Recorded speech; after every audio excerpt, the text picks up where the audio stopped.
عزیز طلباء و طالبات، جس طرح فقہ حنفی کی کتب کی درجہ بندی ہم نے پڑھی تھی،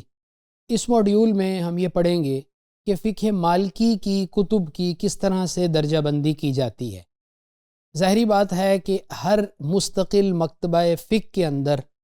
کتابیں لکھی جاتی ہیں، کچھ کتابیں مختصر ہوتی ہیں، کچھ کتابیں ذرا مطول اور لمبی ہوا کرتی ہیں، کچھ متن کی طرز پر لکھی جاتی ہیں، کچھ اس متن کی شرح کے طور پر لکھی جاتی ہیں۔ تو کتب فقہ مالکی کی اگر ہم درجہ بندی کو سمجھنا چاہیں تو ابتدائی دور کے اندر ہمیں الموطا امام مالک رحمۃ اللہ علیہ کی تصنیف ملتی ہے، جو امام مالک رحمۃ اللہ علیہ نے اپنے شاگردوں کو پڑھایا، اور امام مالک رحمۃ اللہ علیہ سے اس کتاب کو ان کے مختلف شاگردوں نے نقل کیا، جس میں یحییٰ بن ابی یحییٰ لیثی کی روایت اور پھر امام محمد رحمۃ اللہ علیہ کی جو روایت ہے یہ زیادہ مشہور ہیں۔ حدیث و فقہ کا یہ ایک جامع مجموعہ ہے۔ المدونۃ الکبریٰ جو امام سحنون نے مرتب کیا، یہ بھی فقہی مسائل کی تصنیف ہے، اور اس میں امام مالک رحمۃ اللہ علیہ سے بہت سی باتیں جو ہیں وہ سوال و جواب کے طور پر بھی منقول ہیں کہ آپ سے پوچھی گئی اور آپ نے ان کا جواب دیا۔ الواضحہ جو عبد الملک بن حبیب کی ہے، یہ بھی ابتدائی مال کی تصنیفات میں شمار ہوتی ہے، اور اس کے بعد ابن ابی زید القیروانی کی النوادر والزیادات، یہ کتابیں ابتدائی مال کی کتب فقہ میں شامل ہونے کے لائق ہیں۔ فقہ مالکی کی جو اہم تصنیفات وسطی دور میں یا درمیانی دور میں ہمارے سامنے آتی ہیں، ان میں علامہ ابن عبد البر کی الکافی اور علامہ ابن عبد البر ہی کی الاستذکار شامل ہے۔ الکافی میں آپ نے فقہ مالکی کا جامع خلاصہ دیا، جبکہ الاستذکار میں آپ نے فقہ مالکی کی جو بنیادیں ہیں یا فقہ مالکی کے جو استدلالات ہیں ان کو بہت اچھے طریقے سے منظم کر دیا۔ احادیث کا بہت بڑا ذخیرہ اس میں آ گیا، عمل اہل مدینہ کے اعتبار سے بہت سا مواد اس میں آ گیا، اور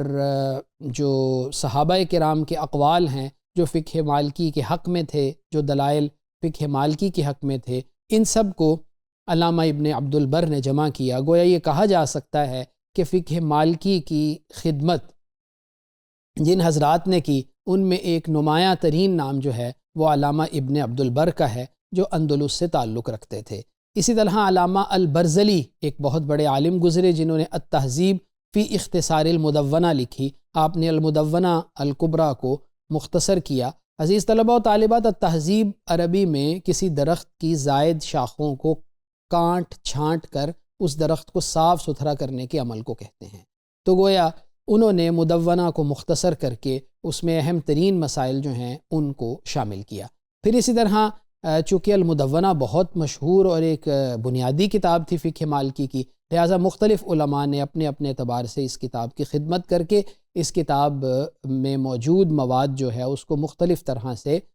منظم اور ری ارینج کیا۔ اس میں ابن یونس کا نام بھی شامل ہے، جنہوں نے الجامع لمسائل المدونہ لکھی۔ پھر اگر ہم متاخر دور میں یا متاخر دور میں آتے ہیں تو وہاں فقہ مالکی کی اہم تصنیفات میں علامہ الدردیر المالکی کی الشرح الکبیر اور الشرح الصغیر بہت مشہور ہے، اور اگر یہ کہا جائے تو بے جانا ہوگا کہ جہاں کہیں بھی فقہ مالکی پڑھائی جاتی ہے وہاں ان دونوں کتابوں کو لازمی طور پر تدریس کے نصاب میں شامل کیا جاتا ہے۔ حاشیۃ الدسوقی یعنی پھر الشرح الکبیر اور الشرح الصغیر پر لکھے جانے والے حواشی کی بات آتی ہے، اس میں حاشیۃ الدسوقی بہت اہم ہے، اور البلغہ فی فروع المالکیہ علامہ الحطاب المالکی کی مشہور کتاب ہے۔ اسی طرح فقہ مالکی کی ایک جامع شرح وہ حاشیۃ الخرشی علی الخلیل ہے، یعنی امام خلیل نے جو کتاب لکھی تھی اس پر ایک حاشیہ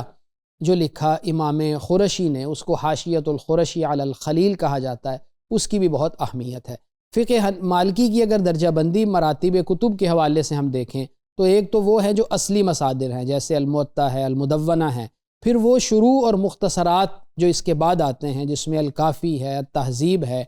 علامہ ابن عبد البر کے حوالے سے ابھی الکافی ہم نے اس کا ذکر پڑھا۔ پھر اسی طرح جو متأخر دور میں ہمیں علماء ملتے ہیں، انہوں نے فتاویٰ لکھے اور بڑی کتابوں کی شروع لکھی، جن میں حاشیۃ الخرشی ہے اور علامہ دسوقی کی کتابیں ہیں۔ یہ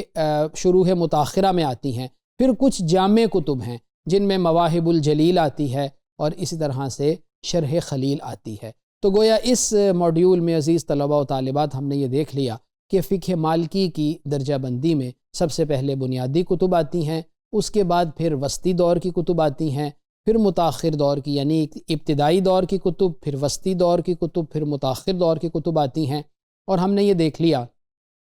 کہ کچھ کتابیں یہاں اصلی مصادر کے طور پر ہمارے سامنے آئیں، کچھ شروح و مختصرات کے عنوان میں کتابیں آئیں، عنوان کے ذیل میں کتابیں آئیں، اور کچھ جو بعد میں آنے والے فقہا نے کتابیں لکھی، مالکی فقہا نے، جن کو شروح متاخرہ کہا جاتا ہے، کچھ وہ ہمارے سامنے آئیں، اور کچھ جامع کتب تھیں جو جن میں مواہب الجلیل اور شرح خلیل شامل ہے۔ تو گویا فقہ مالکی کا جو ذخیرہ ہمارے پاس ہے کتب کا، ان کا ایک جامع اور مختصر تعارف ہم نے اس موڈیول میں دیکھ لیا۔